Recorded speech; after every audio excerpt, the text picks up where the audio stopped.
Berpura orang yang tidak jujur. Orang tak jujur ni lah cakap jangan main lah. Biasalah gitu. Hak kena tipu kenapa tu? Bukan dengan orang cakap biasa-biasa.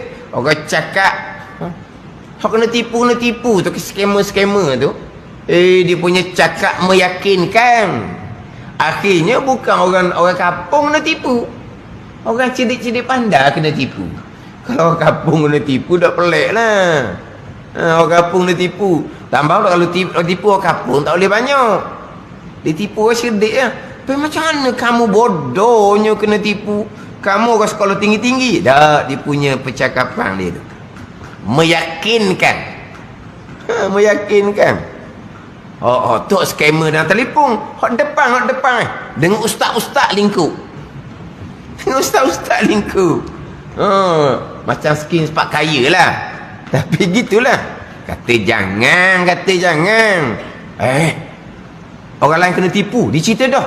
Hak tu memang tipu. Dia kata hak dia ni dah. Padahal hak dia ni hak tu juga nama lain dah. Pandai dia buat. Saya pun berkali-kali juga mari orang pesen ni. Kata tak apalah lambat kaya pun. Mana nak jadi cepat kaya lah ni. Tak apalah. Ada dak kaya pun panjang dak ke di pada mahsyar. Nah, kalau kita masuk je, dia pun guna nama kita pula. Ustaz orang masuk. Habis pula orang lain. Lepas tu dia kata, ustaz ni masuk dah. Tak apalah, dia nak kaya. Saya tak mau kaya-kayanya. Tak apalah. Dia kata begini, orang yang nak upang. Pandai pula dia mari kok baik. Mulalah. Ni ada satu peluang. Dah. Tapi dia punya penampilan, pakaian dia. Ada seorang tuan guru. Dia kena tipu. Habis licin duit dalam bank. Duduk tepi bank, telefon anak murid mari ambil. Dia mari meyakinkan dengan pakaian kawasan pondok ni. Dia mari, dia kata nak tanah sikit, nak buat ni pemancar. Pemancar tu lah, pemancar telekom ke apa, ada pemancar tu kan. Dan dia akan bayar tepat tu 2-3 ribu sebulan ke sebagai sewa. Tu guna lah sebab boleh buat guna belanja, bayar bil api, bil air untuk pondok. Tapi kena pergi bandar lah, kena saing dengan apa-apa. Lepas tu tiba masuk bank pula, kena buat keluar duit gini. Habis dalam bank waktu tu. Lepas tu siapa tepi bank tunggu sekejap, tak ada dah. Tunggu nak balik pun dah nak pergi dah. Tunggu telefon nak murid lagi ambil tepi bank tu. Kena tipu pun tak betul. Puluh ribu tu gua habis duit. Tapi hok mari tu kita cam. Bukan cam, mana tahu ada orang mari jumpa tu. Tapi dia punya penampilan dia tu memang meyakinkan. Meyakinkan memang tengok muka tu muka orang baik lah. Padahal dia ada muka orang baik, ada muka orang jahat.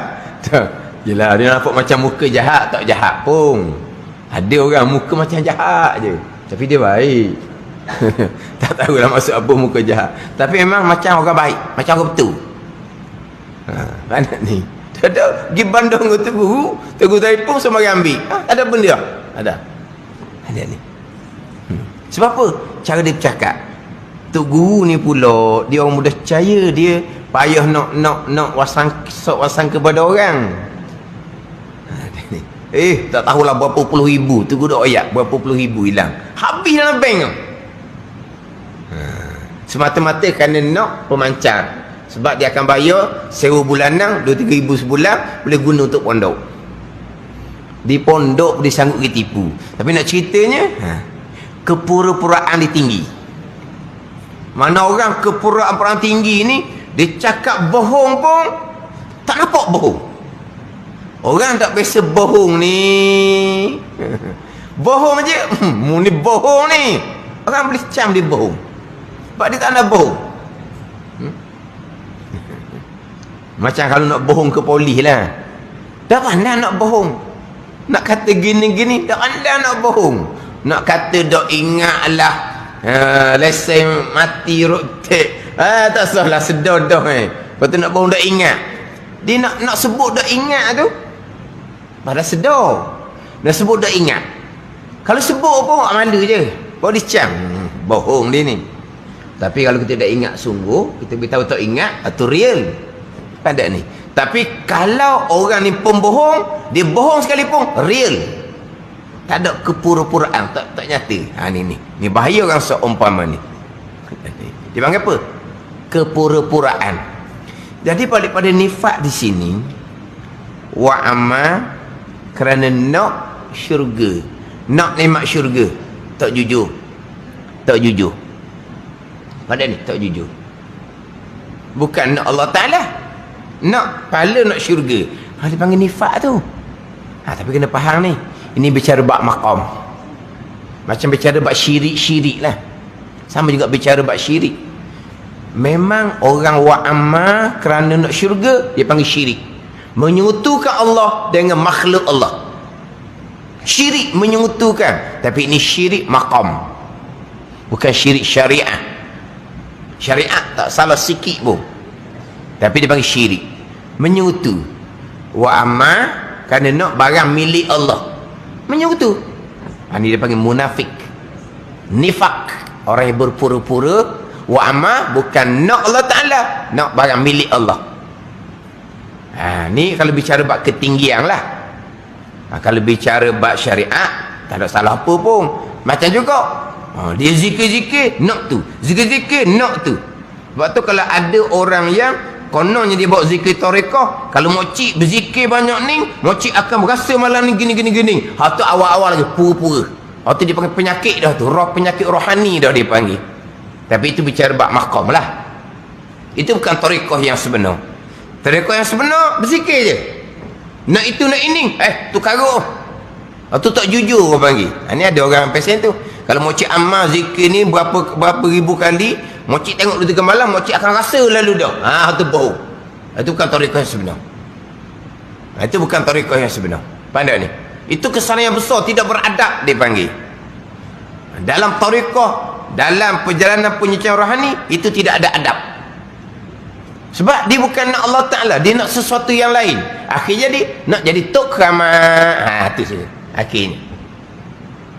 Tapi kita ni amal syariat, kita nak tok keramat, tak ada salah pun. Ada salah kita syariat ni. Ini cerita bab ketinggian. Macam sini ni kalau bicara bab nifak, ni cerita bab ketinggian. Sama bicara syirik. Ada ni. Memang kalau kira pembicaraan ketinggian, wa amma, nak pahala, nak syurga, dia panggil menyekutukan Allah dengan selain daripada Allah. Apa dia akhyar selain Allah? Syurga. Itu makhluk. Itu makhluk. Tadi nak pahala syurga seumpama tu, dia panggil nifak. Lawan dia ikhlas amal, wa amal semata-mata kerana Allah. Rendah sikit bicara. Dan lawan riak, ikhlas menuntut pahala pada Allah juga. Nak pahala, nak syurga, bukan nak bahabuan duniawi, nak ukhrawi. Tapi hakikatnya ukhrawi pun makhluk Allah Subhanahu wa ta'ala. Kemudian kerana takut api neraka, itu bukan takut Allah, itu takut makhluk. Takut akan makhluk Allah. Api neraka makhluk Allah. Makhluk tak boleh bekah. Bukan api dunia sahaja tak boleh bekah, api neraka pun makhluk Allah, makhluk tak boleh bekah. Tiba-tiba takut ke makhluk, takut ke neraka, syirik kepada Allah Subhanahu wa ta'ala, bicara bab ketinggian. Jangan salah faham ni. Ini bicara bab ketinggian. Ni berkali takut ke kawit syirik ni berkali. Dulu kau ceramah takut kawit syirik. Nak cerita syirik apa? Ni.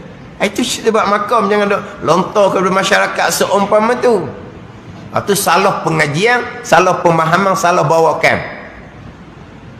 Takut ke neraka, takut pada makhluk. Tetapi orang yang nak ke syurga, takut ke neraka, syurga mana yang ditawarkan dalam ayat Quran dan hadis Nabi? Neraka mana kita takut ni? Neraka yang diperjelaskan dalam Al-Quran dan hadis. Neraka ni begini sesaan neraka. Takutlah kita kepada neraka yang diceritakan di dalam Al-Quranul Karim, dalam hadis Nabi SAW. Jadi kalau kita nak syurga kerana tertarik dengan tawaran Quran hadis, kita takut ke neraka kerana takut kepada peringatan Quran dan hadis, tiba-tiba jadi syirik, nifak, tu tak munasabah. Ada ni. Nah, sebab tu ijma' ulama wa amal ibadah, nak pahala, nak syurga, takut ke neraka, ikhlas, ijma' ulama. Sebab itu apa yang dinyatakan di dalam Al-Quran dan hadis Nabi SAW. Bandingan ginilah contoh. Bandingan dunia lah.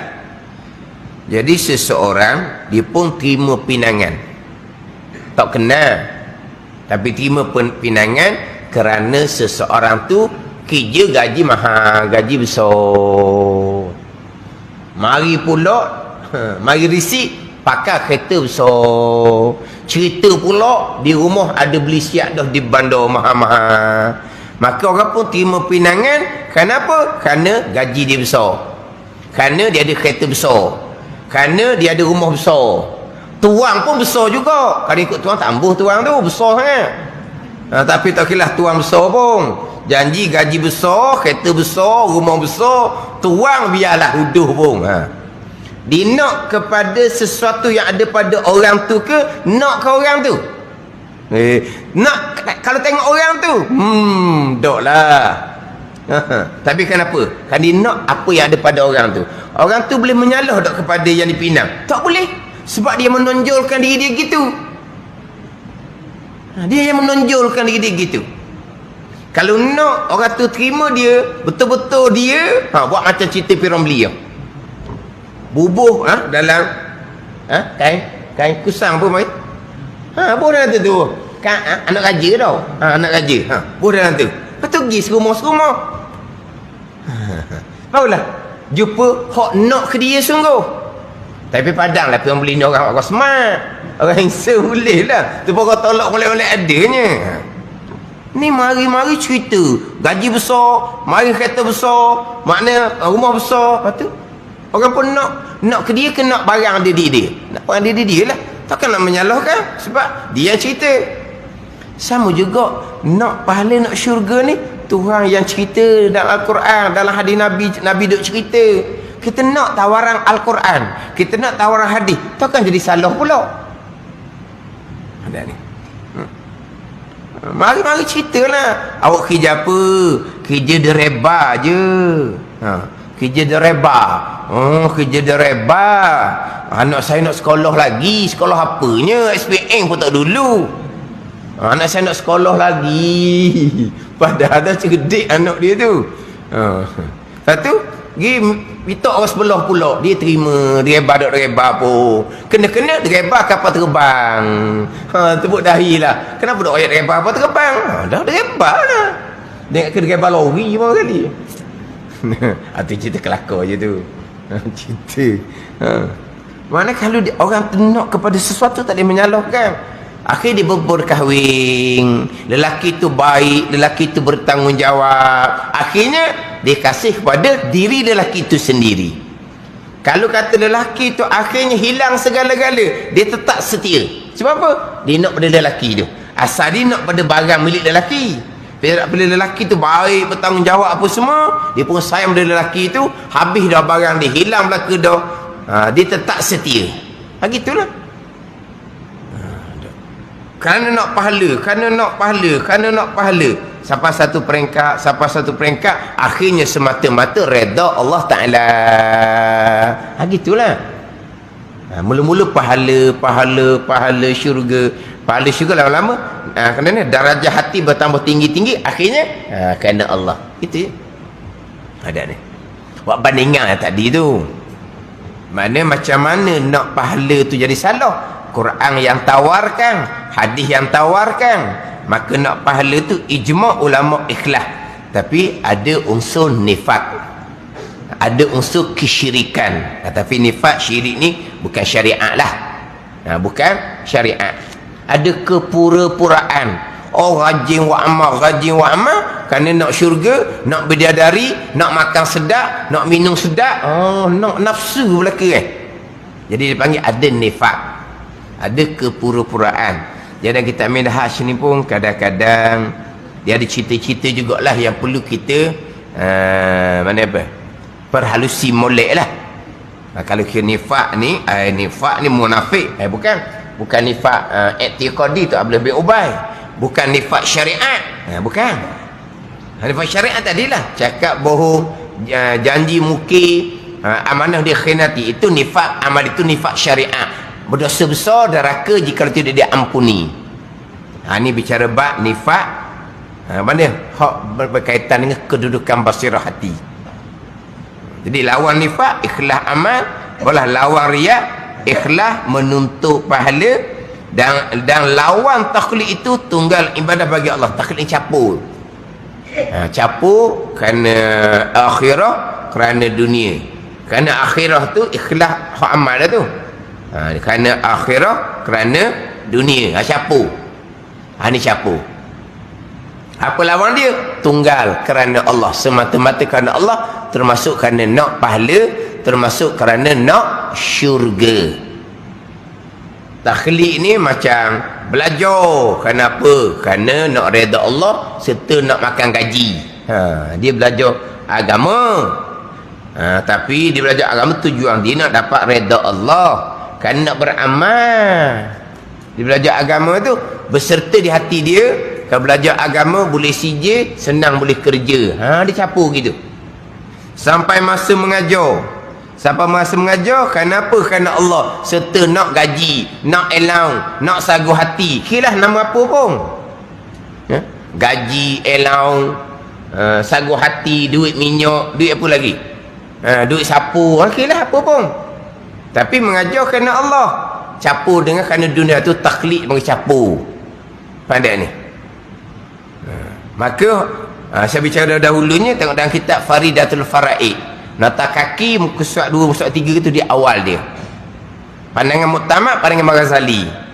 Kalau kerana Allah tu 60%, kerana duniawi 40%, 40% tu mencederakan pahala amal, hilang pahala 40%, tinggal 60 je. Tu pandangan Maghazali. Ini panggil qawadih lah ni, yang mencederakan amal. Kerana Allah 60%, kerana dunia nak gaji, nak pujian, nak pakat, nak kira lah kerana dunia ni, luah lah kerana dunia ni 40%. Ni mencederakan pahala amal. Mana apa? Hilang pahala 40%. Tapi 60% ada pahala. Kalau hak takhlid, hak capur. Ada ni. Macam mana lawan capur tu? Lawan dia tunggal amal semata-mata kerana Allah, tak ada kerana duniawi sikit abuk pun. Ada ni. Dia banyaklah kerjaan agama, dia akan ada berserta dengan dunia. Imam Bilal, dia ada kehidupan.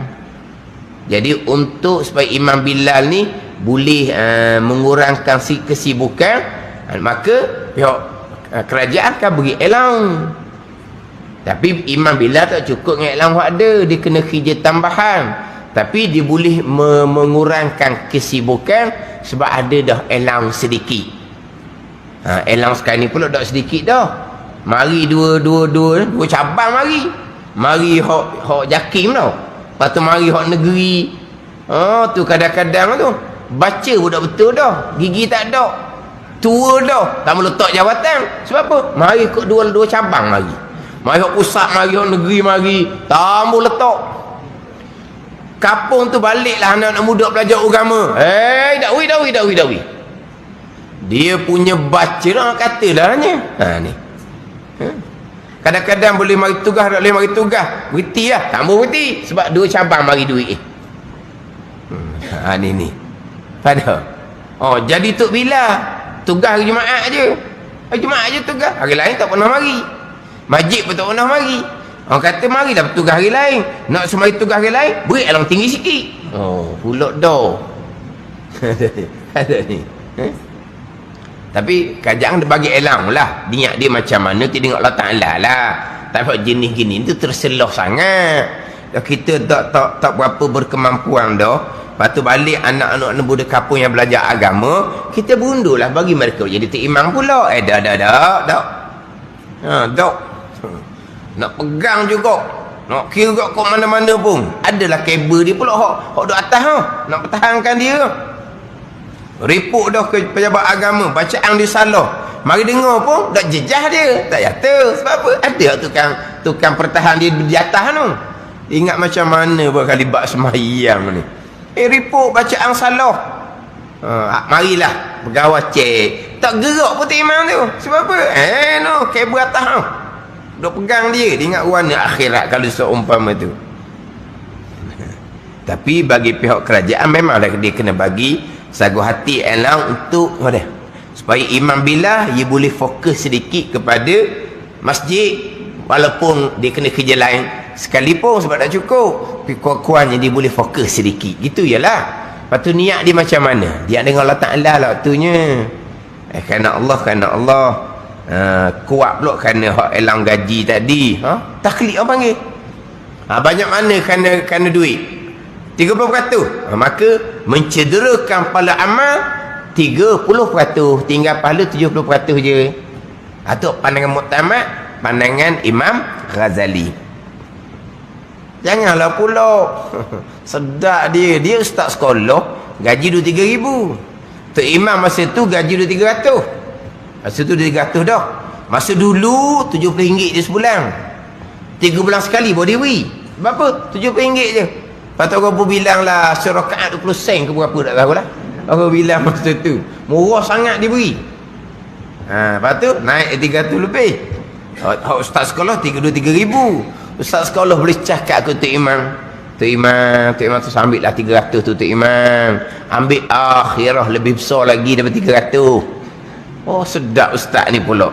Tok Imam ni cerdik. Ustaz ngajar sekolah lillahi ta'ala ustaz, jangan ambil 2-3 ribu tu, akhirat lebih besar daripada 3 ribu. Kisih ustaz tu tak jawab ustaz tu. Tok Imam boleh 300 je, dia boleh 2-3 ribu. Itu untuk kehidupan. Lepas tu macam hati capur ke tak? Orang awam mungkin capur. Lepas tu capur macam mana? Dia mencederakan amal. Cedera amal macam mana? Setakat mana nak dunia? 10%. Cedera amal 10%, 20%. Cedera amal 20%. Tu orang awam.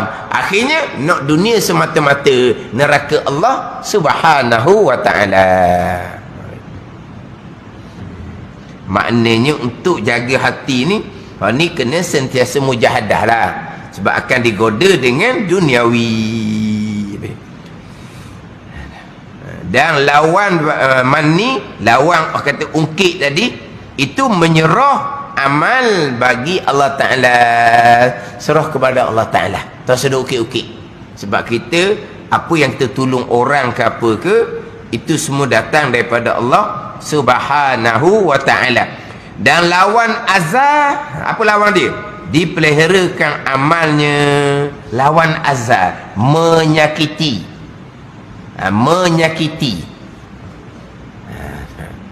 Menyakiti. Hak dalam Quran sebut ni hak dalam ayat tu, hak berkaitan dengan apa dalam ayat, hak bil manni wal azad, wala tubtilu sadaqatikum bil manni wal azad. Apa awal ayat dia tu?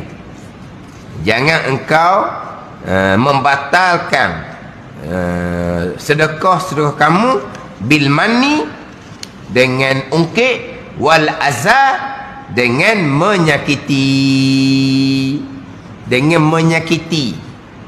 Beri tu pula beri cara menyakiti lah.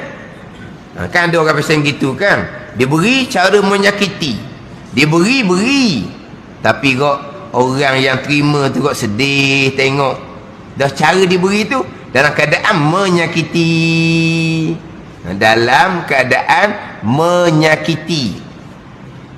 Dia membatalkan pahala amal. Lepas tu macam mana nak lawan kepada azab menyakiti? Lawan dianya dipeliharakan amalnya daripada perkara membatalkan pada amal. Mana beri-beri molek lah, pelihara molek. Kita nak tolong orang, tolong betul-betul. Ni tolong dengan mecok, tolong sambil-sambil kata, tu menyakiti gitu. Pada ni tolong serta nak akhirnya menjatuhkan maruah orang yang ditolong. Nak tolong orang ni kena jaga kat maruah dia. Memang dia orang susah, kita buat apa-apa ke dia pun dia terima je lah. Walaupun dia pun terasa hati juga, dia pun malu juga. Tak nak tolong, nak nampak ni dia ni susah, begini, nak tunjuk habiskan aiban ke keluarga dia. Nak tolong macam pasal ni, siapa ke tak jaga cara nak beri pertolongan, itu menyakiti orang panggil. Tapi yang ditolong tu tak kata apa, dia orang susah, terima je lah.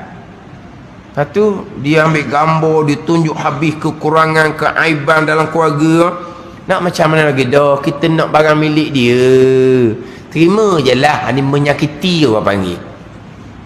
Dan dia lepas tu kata nak beri apa-apa pun kita jaga molek hak kita buat kerja, jangan menyakiti orang. Memang orang yang disakiti tadi dia tak kata apa, sebab dia dalam keadaan kesusahan.